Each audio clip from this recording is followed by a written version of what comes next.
Hello दोस्तों, मैं जयकांत सैनी स्वागत करता हूं आपके अपने चैनल भारत IQ में। हम डिस्कस करें राजस्थान पत्रिका न्यूज़पेपर जयपुर एडिशन 21 जुलाई। वीडियो के संबंध में कोई डाउट्स हो तो आप मुझे लिख सकते हैं कमेंट्स में और मुझे टेलीग्राम पर भी ज्वाइन कर सकते हैं। तो शुरू करते हैं आज का डिस्कशन बिना किसी देरी के। पेज नंबर में बात की जा रही है, ये आसमान के उस पार जाने की बात की जा रही है, यानी कि स्पेस में। तो यहाँ पे 82 साल की वैली व 18 साल के डेमेन संग 10 मिनट में अंतरिक्ष ना पाए बेजोस। तो जेफ बेजोस की यहाँ पे बात की जा रही है। ये अंतरिक्ष में अभी एक विजिट मार के आए हैं, टूरिज्म उन्होंने स्टार्ट किया है।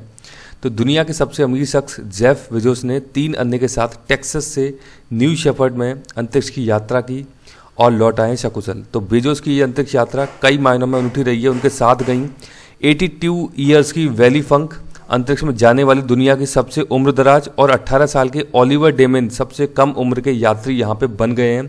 तो वैली फंक ने 1960 में नासा के एस्ट्रोनॉट के रूप में ट्रेनिंग भी ली थी। तो ये इस प्रकार की बात इनके द्वारा बताई जा रही है। कहीं ना कहीं ये एक इशारा है कि अब अंतरिक्ष में भी जल्दी ही टूरिज्म स्टार्ट हो जाएगा। तो ये बात बताई जा रही है। ये आपके लिए अच्छी खबर है जो भी RAS एग्ज़ाम्स के लिए तैयारी कर रहे हैं, अभी जिनका सिलेक्शन नहीं हुआ है। तो RAS सेवाओं के लिए, RAS जो सर्विसेज है उनके लिए आगे 988 पदों पर भर्ती की जाएगी और इसका जल्दी ही नोटिफिकेशन जारी हो रहा है। तो ये बात इनके द्वारा बताई गई है यहाँ पे। तो आप सभी कमर कस लीजिए अब दोबारा से, जल्दी इसकी अधिसूचना जारी कर दी जाएगी और आपसे आवेदन इसके लिए मांगे जाएंगे। देख सकते हैं आप किस किस प्रकार से ये पद यहाँ पर बताए गए हैं। तो आप अपनी तैयारियाँ जोरों पर रखिए। ये बात की जा रही है, ये खिताब मिला है वैदेही डोंगरे, ये मिस इंडिया USA बनी है। तो मिशिगन की वैदेही डोंगरे हैं, मिस इंडिया USA 2021 बनी है। कथक की शानदार प्रस्तुति के लिए वैदेही को मिस टैलेंटेड का खिताब भी मिल चुका है। तो ये इंपॉर्टेंट बन जाती हैं इस प्रकार की पर्सनैलिटी, इनके बारे में आइडिया होना चाहिए। Miss India USA 2021। Bird flu से देश में पहली मौत का सामने निकल के सामने आया है। बात की जा रही है बर्ड फ्लू से 11 वर्षीय बच्चे ने दिल्ली स्थित ऑल इंडिया यानी कि एम्स में इलाज के दौरान दम तोड़ दिया है। देश में बर्ड फ्लू से यह पहली मौत का मामला है। H5N1 एवियन इन्फ्लुएंजा से संक्रमित बच्चे को 2 जुलाई को भर्ती यहाँ पे किया गया था। तो ये पहला मामला सामने आया है H5N1 बर्ड फ्लू का है। एक और है यहाँ पे कोड H1 और N1। ये मुझे बताइए ये किसका है, इसको किस नाम से जाना जाता है, किस बीमारी का है ये वायरस। तो ये मुझे उसमें कमेंट करके बताइए। बात की जा रही है निजता पर हमले को लेकर नई बहस छिड़ गई है। तो ये पूरा एडिटोरियल लिखा गया है जो अभी एक प्रकार से साइबर अटैक इनको बोला जा रहा है। यहाँ बात की जा रही है इजरायली एक सॉफ्टवेयर है पेगासस। तो ये काफ़ी ज़्यादा चर्चा में है। इजरायली सॉफ्टवेयर पेगासस, ये जो इजराइल की कंपनी है, ये देशों की जो सरकार हैं कई सारे, उनको केवल गवर्नमेंट को ही इसको सेल करती हैं सॉफ्टवेयर को, और इस सॉफ्टवेयर के द्वारा प्राइवेसी का हनन किया जाता है। यानी कि ये बात की जा रही है, भारत सरकार पे आरोप लगाया जा रहा है कि इस सॉफ्टवेयर का गलत इस्तेमाल किया जा रहा है सरकार के द्वारा। इजराइल से भारत की सरकार के द्वारा ये परचेज किया गया है और इसके द्वारा प्राइवेसी का हनन किया जा रहा है, जर्नलिस्ट का, पॉलिटिशियंस का।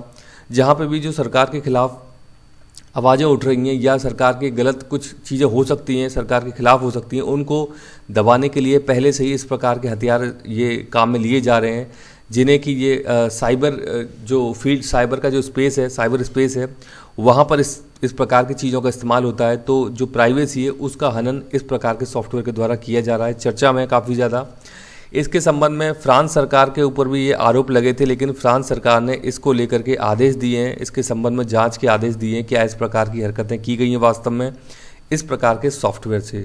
तो ये एक इशारा भी है आने वाले समय के लिए कि ऐसा भी हो सकता है कि ये सॉफ्टवेयर किसी, ये तो बोल रहे हैं कि हम केवल सरकार को ही सेल करते हैं, लेकिन कभी निजी हाथों में ये सॉफ्टवेयर लग गया और उसने प्राइवेसी का हनन कर लिया, तो आप समझ सकते हैं कितना बड़ा नुकसान हो सकता है आने वाले समय में। तो इसको लेकर के क्या गाइडलाइंस हैं, क्या सरकार के रूल्स हैं, क्या एक्ट्स हैं इनको लेकर के, तो ये भी क्लैरिफाई होने चाहिए। इसके बारे में बात की जा रही है पूरी की पूरी। यहाँ बात की जा रही है दुनिया में कहीं कमी नहीं है, कहीं वृद्धि से लगता है चिंता पर विराम। इतिहास गवाह है जनसंख्या में गिरावट पर चिंता बेमानी है। तो बात की जा रही है जनसंख्या की। तो आई थिंक 12 जुलाई जनसंख्या यानी पॉपुलेशन डे के रूप में मनाया जाता है दुनिया भर में, ये भी आपको पता होना चाहिए। तो जनसंख्या में गिरावट का डर दुनिया में चिंता की वजह बन रहा है, ये यहाँ पे बात बोली जा रही है। तो बता रहे हैं कि अमेरिका, यूरोप, एशिया के कुछ हिस्सों में प्रजनन दर यानी कि फर्टिलिटी रेट जो है, अच्छा फर्टिलिटी रेट से मुझे याद आया कि TFR यानी कि टोटल फर्टिलिटी रेट भारत के अंदर कितनी है वर्तमान में, ये मुझे कमेंट उसमें कमेंट करके बताइए, मैं पहले बता चुका हूँ। तो बात की जा रही है यहाँ पे कि यूरोप एशिया के कुछ हिस्सों में प्रजनन दर में गिरावट को देखते हुए माना जा रहा है कि आने वाले दिनों में बच्चे कम होंगे और अर्थव्यवस्था में भी मंदी रहेगी। तो आप देख सकते हैं बच्चे कम होना यानी कि पॉपुलेशन कम होना इसका संबंध है, और इसका संबंध अर्थव्यवस्था से भी है कि अर्थव्यवस्था में मंदी देखी जाएगी इस कारण, क्योंकि पॉपुलेशन में गिरावट होगी, ये बात बोली जा रही है। यानी भविष्य की चिंताजनक तस्वीर ऐसी होगी जिसमें बच्चा गाड़ी से लेकर खेल के मैदान तक खाली नजर आएंगे। प्रजनन दर में गिरावट पहली बार चिंता का कारण नहीं बनी है। इसकी शुरुआत 20वीं सदी के मध्य हुई जब वैश्विक मृत्यु दर में गिरावट आ रही थी, लेकिन प्रजनन दर उच्चतर बनी हुई थी। नतीजा खासतौर पर एशिया व अफ्रीका के उपनिवेशवाद से मुक्त हुए देशों में तीव्र जनसंख्या वृद्धि के रूप में सामने आई। तो ये बात करें 20वीं शताब्दी की, क्योंकि पहले हम देखें तो भारत के अंदर भी मेडिकल फैसिलिटी इतनी अच्छी नहीं थी, तो लोगों की जान भी बहुत ज़्यादा जाती थी इसी कारण कि मेडिकल फैसिलिटी इतनी अच्छी नहीं थी। लेकिन अब जब ये मेडिकल फैसिलिटी इतनी अच्छी हो गई भारत के अंदर, तो लोगों की जान कम जाने लग गई, और यहाँ पर जो नए बच्चे जो होते हैं जन्म लेते हैं उनकी जान भी कम जाने लग गई, तो ये बच्चे भी स्वस्थ होने लग गए और इस प्रकार से पॉपुलेशन भी भारत के अंदर बढ़ने लग गई। तो इन दोनों का ये संबंध है। तो यहाँ पे एशिया और अफ्रीका की बात की जा रही है जो कि उपनिवेश रहे हैं ब्रिटिश जैसे देशों के, यूके जैसे देशों के, तो उनके बारे में ये बात बताई जा रही है।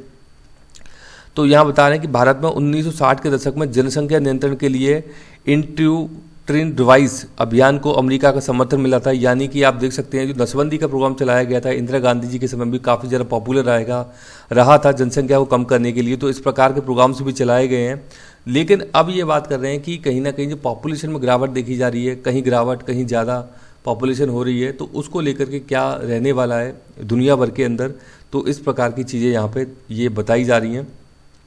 बात कर रहे हैं कि या बता रहे हैं कि अब भी विश्व की आबादी को लेकर यही अनुमान है कि अगले दशक तक इसमें 10% की वृद्धि हो जाएगी। वह इसलिए क्योंकि कुछ देश, ज़्यादातर अफ्रीकी देशों में प्रति महिला प्रजनन दर, औसत विस्थापन दर 2.1 से ज़्यादा, यानी कि अफ्रीकन देश में अभी भी काफ़ी अच्छी TFR है। तो मुझे अब बताइए भारत के अंदर कितनी TFR है वर्तमान में, ये मुझे उसमें कमेंट करके जल्दी से बताइए। ये बात की जा रही है नेपाल भारत के संबंध में एक एडिटोरियल लिखा गया है, KS तोमर साहब के द्वारा लिखा गया है, वरिष्ठ पत्रकार हैं और राजनीतिक विश्लेषक भी हैं ये। तो नए प्रधानमंत्री चुन करके आए नेपाल के अंदर, इसीलिए ये बात निकल के आ रही है कि चुनौतियां भी उनके सामने काफ़ी रहने वाली हैं। देवबा साहब की सरकार बन गई है, शेर बहादुर देवबा नाम याद रखिएगा। संसद में विश्वास मत हासिल उनके द्वारा कर लिया गया है। तो इनकी ये मेजोरिटी के बारे में बताया गया किस प्रकार से है। यहाँ पे बात की गई है कि यहाँ बता रहे हैं कि भारत और नेपाल के संबंध में कुछ चीज़ें बात की जा रही हैं यहाँ पे। तो अब गठबंधन सहयोगी प्रचंड की माओवादी केंद्र और भारत की बिहार सीमा से सटे तराई क्षेत्र। तो मुझे एक प्रश्न है मेरा आपसे कि भारत और नेपाल के बीच में जो बाउंड्री है, तो भारत के कौन कौन से राज्य हैं जो कि नेपाल के साथ अपनी बाउंड्री शेयर करते हैं, ये मुझे उसमें कमेंट करके बताइए कितने राज्य हैं और उनके नाम भी। तो यहाँ बात की जा रही है भारत की बिहार की सीमा, यानी भारत का बिहार जो है उसकी सीमा नेपाल से लगती है, उससे सटा है यहाँ पे तराई क्षेत्र। नेपाल का एक तराई क्षेत्र है जिसमें एक लोग रहते हैं, एक कम्युनिटी रहती है, इनको बोलते हैं मधेसी। तो मधेसी कम्युनिटी को लेकर काफ़ी ज़्यादा चर्चा रहती है, क्योंकि ये कम्युनिटी आप समझ सकते हैं रोटी बेटी का संबंध है भारत के साथ में। यानी कि आप समझ सकते हैं बिल्कुल भारत की ये चीज़ें काफ़ी सारी उनको यहाँ पे फॉलो किया जाता है। तो ये कम्युनिटी का काफ़ी ज़रा टकराव देखने को मिलता है नेपाल की सरकार से देखने को मिलता है, क्योंकि इनकी कहीं ना कहीं नज़रअंदाज इनको किया जाता है और इनको एडमिनिस्ट्रेटिव लेवल पे इनके साथ कुछ ना कुछ भेदभाव किया जाता है। तो इस प्रकार की चीज़ें सामने आती हैं। तो मधेसी कम्युनिटी आप याद रखिएगा, इसका संबंध नेपाल से है। तो बात की जा रही है मधेसी के साथ नेपाली कांग्रेस देश पर शासन करेगी। PM मोदी ने देवबा को विश्वास मत हासिल करने पर सबसे पहले बधाई दी है। PM मोदी के ट्वीट किया कि आपका कार्यक्रम जो है सफल शुभकामनाओं के साथ, उनको यहाँ पे शुभकामना दी हैं PM मोदी जी के द्वारा यहाँ पे। तो ये सारी कुछ चर्चाएं की जा रही हैं। अब इनके संबंध में देख लेते हैं, बायलैटरल जो इश्यूज़ हैं, जो संबंध है भारत के नेपाल के साथ में, उन पर हम चर्चा कर लेते हैं। तो हिस्टोरिकल टाइज हैं भारत नेपाल के, आप देख सकते हैं। तो India Nepal share similar ties in terms of हिंदुज़्म and Buddhism. तो हिंदुज़्म और बुद्धिज़्म को लेकर के काफ़ी पुराने संबंध रहे हैं भारत और नेपाल के यहाँ पे। तो लुम्बिनी आप देख सकते हैं, जो बुद्धा का बर्थ प्लेस है, याद रखिएगा लुम्बिनी बुद्धा का बर्थ प्लेस है, जो कि नेपाल के अंदर स्थित है। ये आपसे पूछा जा सकता है। तो आप देख सकते हैं कितने पुराने संबंध हैं भारत और नेपाल के। बुद्धा का बर्थ प्लेस लुम्बिनी आप याद रखिएगा। The two countries not only share on open border and unhindered movement of people, but they also have close bond through marriages and family ties, popularly known as roti beti का रिश्ता। तो अब मैंने आपको बताया था कि रोटी बेटी का रिश्ता है भारत और नेपाल के बीच में, तो ये बात भी आपको पता होना चाहिए। बात कर रहे हैं the India Nepal treaty of peace and friendship, ये इंपॉर्टेंट ट्रीटी हो जाती है। Treaty of peace and friendship 1950 में साइन की गई थी भारत और नेपाल के बीच में।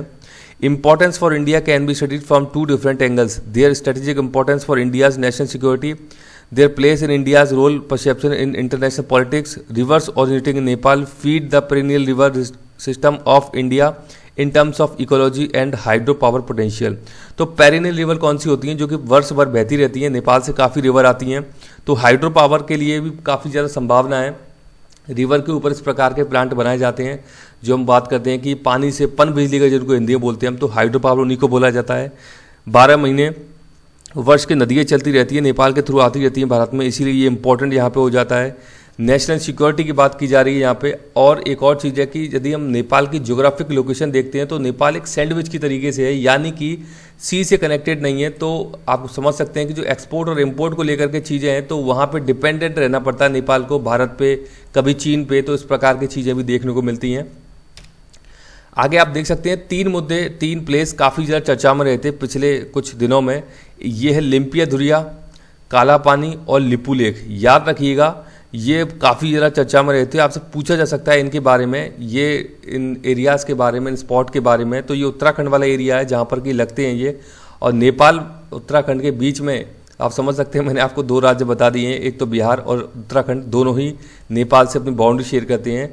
तो ये एरिया है लिम्पिया धुरिया, नाम याद रखिएगा, काला पानी और लिपू लेक पास। तो Kalapani, Lipu lake, Limpiyadhura disputed area है, ये बताया गया इनके बारे में, तो इनके बारे में आपको पता होना चाहिए।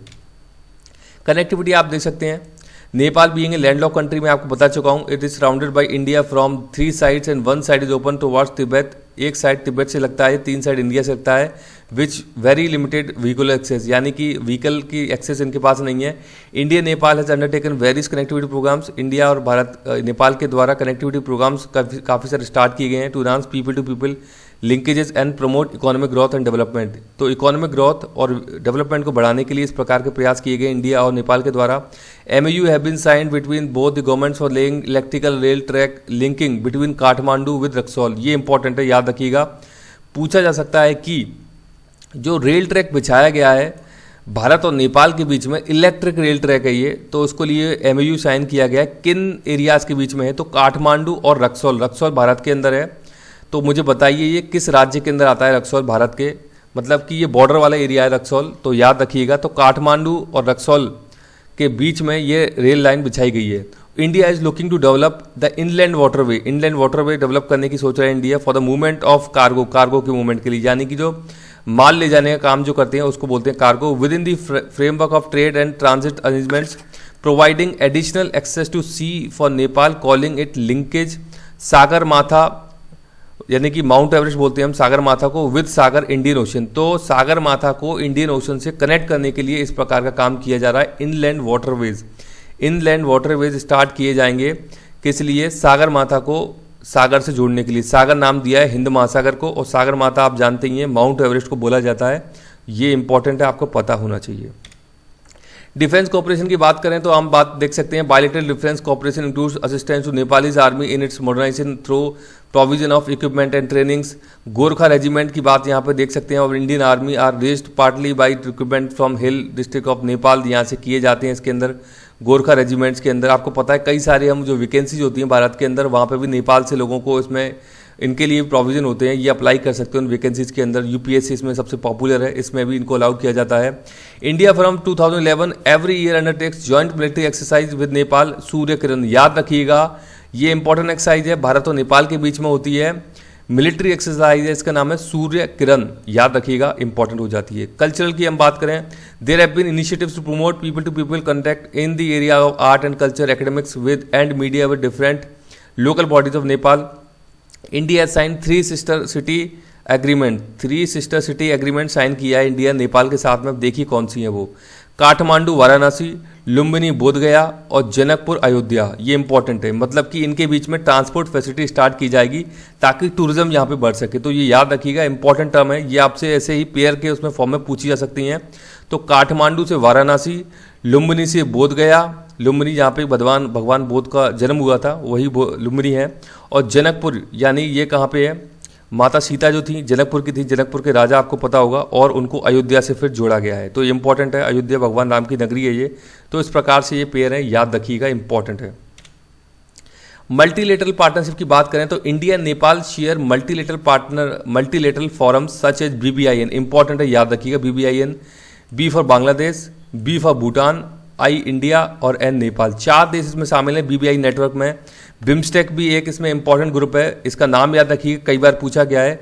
बे of Bengal initiative for multi sectoral technical and economic corporation, यानी कि इकोनॉमिक कॉरपोरेशन और टेक्निकल और इकोनॉमिक कॉरपोरेशन के लिए बनाया गया है बिम्स्टेक। तो बिम्स्टेक में आप देख सकते हैं, ये इसका याद रखिएगा। बिम्स्टेक में कितने देश हैं ये मुझे आप कमेंट करके बताइए कि बिम्स्टेक में कितने देश हैं।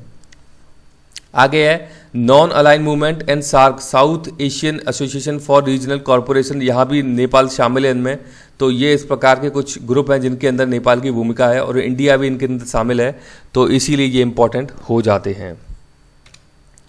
इश्यूज और चैलेंजेस भी आप देख सकते हैं, कुछ हैं जो कि इनके रिलेशन के बीच में हम देखें तो चाइनाज का इंटरवेंशन, चीन का जो इंटरवेंशन है, चीन आपको पता है दोगली अपनी नीति अपनाता है, बैड ट्रेड में फंसाता है देशों को, तो वो देखने को मिलता है। तो लैंडलॉक कंट्री है नेपाल, तो इसको अपना मतलब कहीं ना कहीं तो आपको देखना है नेपाल को, या तो भारत या फिर चीन, बड़े देश हैं इसके पास दो ही। तो Nepal dependent for many years on Indian imports and India played an active role in Nepal's affairs, उसकी बात की जा रही है। In recent year Nepal has drifted away from India's influence, यानी कि इंडिया के इन्फ्लुएंस से बाहर निकला है, मतलब इंडिया से बाहर गया है। चाइना का इसने हाथ मिलाया चाइना के साथ में, ये बात बताई जा रही है। China has gradually filled the space with investments, aid and loans, China के द्वारा इस प्रकार की हरकतें की गई है नेपाल के साथ में। चाइना कंसिडर्स नेपाल अ की partner in its belt and road initiative, China का बहुत बड़ा ये प्रोजेक्ट है BRI प्रोजेक्ट, इसमें चाइना देख रहा है कि नेपाल की बहुत बड़ी भूमिका हो सकती है, इसीलिए इतना कुछ चाइना नेपाल के अंदर कर रहा है। And wants invest in China's infrastructure as part of its grand plans to boost global trade को बढ़ाने का काम सोच रहा है चाइना अपना, तो ये बात है। Rising Nepal and China cooperation can undermine Nepal's distension of buffer state between India and China, तो ये बात यहाँ पे की जा रही है। China on the other hand wants to avoid the formation of any anti China stance by the Tibetans living in Nepal, जो टिबेटन नेपाल के अंदर रह रहे हैं उनकी बात ये की जा रही है। बॉर्डर डिस्प्यूट देख सकते हैं आप, issued erupted in November 2019 when Nepal had released a new political map that claims Kalapani, Limpiyadhura and Lipulekh of Uttarakhand as part of Nepal's territory. तो ये इशू निकल के आया था 2019 में, जब नया मैप जारी किया नेपाल के द्वारा, बताया गया कि तीनों एरिया नेपाल के हैं ये, जबकि ये उत्तराखंड के एरिया हैं। तो ये चीज़ें निकल करके आती हैं, ये कुछ चैलेंजेस, ये कुछ इश्यूज हैं, तो इन सब के बारे में आपको आइडिया होना चाहिए। यहाँ बात की जा रही है बच्चों को यौन अपराधों से बचाएं, तो उसको लेकर के आभा सिंह जी अधिवक्ता हैं सुप्रीम कोर्ट की, इनके द्वारा एक एडिटोरियल यहाँ पे लिखा गया है। बात की जा रही है पोक्सो एक्ट की, तो पोक्सो एक्ट इंपॉर्टेंट एक्ट है, 2012 में ये एक्ट लाया गया था, और 18 साल तक के जो बच्चे हैं उनके साथ यदि कभी भी कोई ऐसा यौन अपराध होता है तो इस एक्ट की श्रेणी में आते हैं। कुछ और एक्ट हम देख लेते हैं बच्चों से संबंधित, तो ये है एक एक्ट है pre conception and pre Nuttall diagnostic techniques act, इसको PCPNDT बोलते हैं, 1994 का। इसमें क्या होता है कि जो बच्चा होता है, आप उसके जन्म से पहले उसका सेक्स जानने का प्रयास करते हैं, तो उसको रोकने के लिए एक्ट लाया गया था 1994 में। इमोरल ट्रैफिकिंग प्रिवेंशन एक्ट है, ये 1956 में लाया गया था। जो ट्रैफिकिंग होती है, ह्यूमन ट्रैफिकिंग होती है, उसमें ये इमोरल ट्रैफिकिंग है, बच्चों के लिए स्पेशली है, तो ये इसके लिए एक्ट लाया गया था। चाइल्ड लेबर को लेकर के एक्ट लाया गया 1986 में, ये भी इंपॉर्टेंट है कि आप बच्चों से मजदूरी नहीं कराएंगे। जुवेनाइल जस्टिस एक्ट है, 2015 में लाया गया था। ये कुछ इंपॉर्टेंट एक्ट है, इनके बारे में भी आपको आइडिया होना चाहिए पोस्को एक्ट के साथ में। तो ये पोस्को एक्ट के बारे में बता रही हैं कि किस प्रकार से चीज़ों को डील करना चाहिए, इस ऐसे जो मामले सामने निकल करके आते हैं। ये आप देख सकते हैं एक नवाचार यानी कि इनोवेशन किया गया है, केले के रेशे से बना है कपड़ा और इसका पेटेंट होगा, ये बात की जा रही है छत्तीसगढ़ की। छत्तीसगढ़ के जिले में केले के तने से रेशे निकालकर कपड़ा तैयार करने का मामला सामने आया है, तो बड़ी एक न्यूज़ है, बड़ा इनोवेशन है भारत के द्वारा जो किया गया है, अच्छी बात है, और जल्द ही इसका पेटेंट होने वाला है। यहाँ बात की जा रही है पेटीएम के IPO से जैक मा और वॉरेन बफेट यहाँ पे मालामाल हो जाएंगे, क्योंकि इनका इसमें इन्वेस्टमेंट है पेटीएम में, और पेटीएम नया IPO निकाल के लेके आ रहा है अपने IPO इनिशियल पब्लिक ऑफरिंग, ये इंपॉर्टेंट है, पता होना चाहिए, पूछा जा सकता है एग्जाम्स के अंदर। तो ये बात की जा रही है कि तकरीबन 16,600 करोड़ रुपए का IPO के पेपर जमा कराए हैं पेटीएम के द्वारा और ये नया IPO निकालने वाले हैं, तो इनको काफ़ी ज़्यादा फायदा होगा जैक मा को और वॉरेन बफेट को यहाँ पे। तो ये बात की जा रही है, तो ये इंपॉर्टेंट हो जाती हैं कुछ चीज़ें, इनके बारे में आइडिया होना चाहिए। ये बात की जा रही है पेड्रो कास्टिलो पेरू के राष्ट्रपति निर्वाचित इनको किया गया है। तो ये बात की जा रही है पेरू की, लीमा कैपिटल है। अध्यापक से नेता बने पेड्रो कास्टिलो पेरू में 40 साल में अब तक की सबसे लंबी मतगणना के बाद राष्ट्रपति के पद के चुनाव में विजयी घोषित किए गए हैं। कास्टिलो ने दक्षिणपंथी नेता कीको फुजिमोरी को 44,000 मतों से हराया यहाँ पे। तो नाम याद रखिएगा, पेरू के राष्ट्रपति निर्वाचित किए गए हैं यहाँ पे पेड्रो कास्टिलो। तो इंपॉर्टेंट हो जाते हैं इस प्रकार की पर्सनैलिटी के नाम। साउथ अमेरिका का हिस्सा है पेरू, तो ये आपको पता होना चाहिए। तो मुझे आशा है कि वीडियो आपको अच्छा लगा होगा। यदि वीडियो अच्छा लगा है तो जल्द से लाइक करें, शेयर करें, सब्सक्राइब करें, ताकि और भी लोग वीडियो का फायदा उठा सकें।